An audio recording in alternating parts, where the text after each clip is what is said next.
सर्वोच्च न्यायालय के मुख्य न्यायाधीश जस्टिस चंद्रचूड़ ने सेम सेक्स मैरिज अर्थात समलैंगिक विवाह से जुड़ी सारी याचिकाएं सर्वोच्च न्यायालय में स्थानांतरित कर ली हैं। ये वो याचिकाएं थीं जो विभिन्न उच्च न्यायालयों में विचाराधीन थीं और उन पर सुनवाई चल रही थी। और ये दूसरा समाचार भी उसी दिन का है।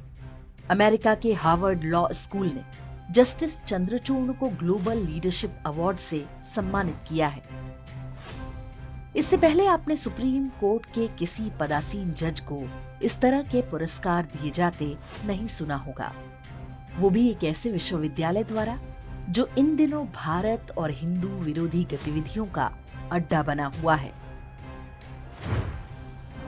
समलैंगिक विवाहों का विषय सुप्रीम कोर्ट में ट्रांसफर करना हो या चीफ जस्टिस का हार्वर्ड यूनिवर्सिटी से पुरस्कृत होना, वैसे तो इन दोनों ही समाचारों में कोई सीधा संबंध नहीं है, लेकिन इन दोनों के बीच जो छिपा हुआ गठबंधन है उसे समझना देश के लिए आवश्यक है। भारत में कोई समलैंगिक जोड़ा साथ में रहना चाहे तो रह सकता है। घर के अंदर वो क्या करते हैं इससे किसी का कोई लेना देना नहीं, लेकिन उनके संबंध को विवाह की परिभाषा में लाना एक अत्यंत संवेदनशील सामाजिक विषय है। समाज और परिवार के ढांचे पर इसका बहुत गहरा प्रभाव पड़ सकता है। इससे एक तरह की अराजकता की स्थिति पैदा हो सकती है।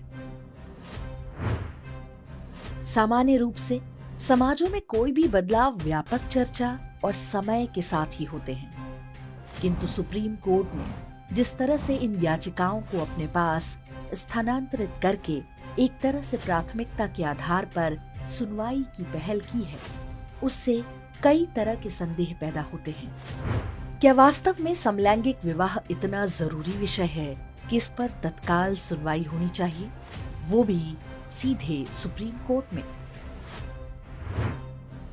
कुछ पश्चिमी देशों ने समलैंगिक विवाह की अनुमति दे भी रखी है।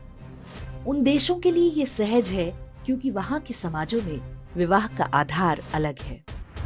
भारतीय समाज में विवाह एक पवित्र बंधन के रूप में देखा जाता है। विवाह का एक उद्देश्य संतानोत्पत्ति होता है, जिसके आधार पर परिवार और समाज चलते हैं। क्या ये आवश्यक है कि भारत पश्चिमी देशों में हो रही हर बात की नकल करे? ये बदलाव भी सामाजिक स्तर पर नहीं बल्कि न्यायपालिका द्वारा डंडे के जोर पर थोपे जाएं? क्या एक लोकतांत्रिक पारंपरिक समाज इस तानाशाही व्यवहार को कभी स्वीकार कर सकता है? भारतीय परिवार लंबे समय से वामपंथी शक्तियों के निशाने पर है। वो जानते हैं कि भारत को एक राष्ट्र के रूप में अशक्त करने के लिए परिवारों को तोड़ना आवश्यक है। इसी अभियान के अंतर्गत सर्वोच्च न्यायालय के माध्यम से कुछ विचित्र बदलाव एक के बाद एक थोपे जा रहे हैं। सुप्रीम कोर्ट ने विवाहेतर संबंधों और व्यभिचार को अपराध की श्रेणी से हटा दिया। अब यदि कोई महिला पति के अतिरिक्त किसी पुरुष से संबंध बनाती है तो उसकी अनुमति है। महिलाओं को युद्ध के मैदान में भेजने को लेकर सुप्रीम कोर्ट ने सेना पर धौंस जमाई। वेश्यावृत्ति को कानूनी मान्यता देने की घोषणा न्यायालय के माध्यम से हो चुकी है। लिव इन रिलेशनशिप को वैधानिक मान्यता मिल चुकी है, जिसके बाद से इससे जुड़े अपराधों की बाढ़ आ गई है। गर्भपात के नियमों में बदलाव कर दिया गया। अब अविवाहित लड़कियों को भी अबॉर्शन की छूट है। सुप्रीम कोर्ट के आदेशानुसार कोई महिला अब पति की सहमति बिना ही गर्भपात करा सकती है। इसी तरह प्रयास हो रहे हैं कि कोई महिला चाहे तो अपने पति पर भी बलात्कार का आरोप लगा सके। इसकी सुनवाई चल रही है। ध्यान देने वाली बात है कि सर्वोच्च न्यायालय के माध्यम से ये सारे बदलाव पिछले 4-5 वर्षों में थोपे गए हैं।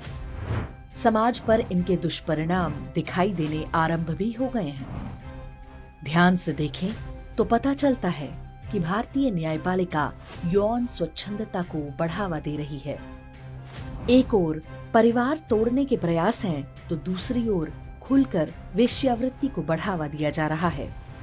इसके परिणाम स्वरूप अगली पीढ़ी कैसी तैयार होगी, कैसा समाज और कैसा राष्ट्र बनेगा, इसकी कल्पना आप स्वयं कर सकते हैं। विदेशों से पढ़कर आने वाले जज अपने पश्चिमी एजेंडे को बलपूर्वक लागू करने में जुटे हैं। इनमें से कई निर्णयों के पीछे जस्टिस चंद्रचूड़ का हाथ रहा है, जो स्वयं हार्वर्ड से पढ़कर आए हैं।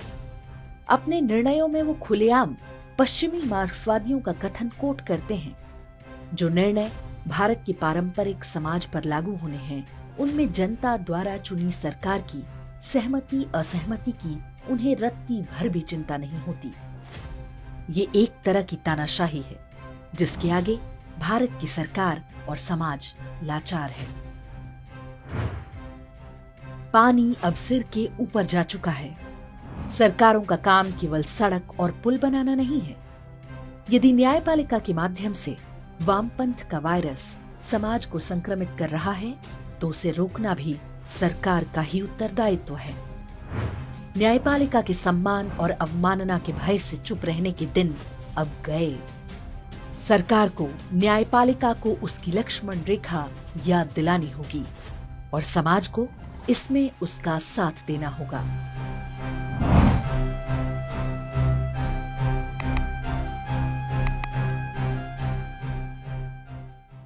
इंडेक्स ऑनलाइन के वीडियो समाज को समर्पित हैं।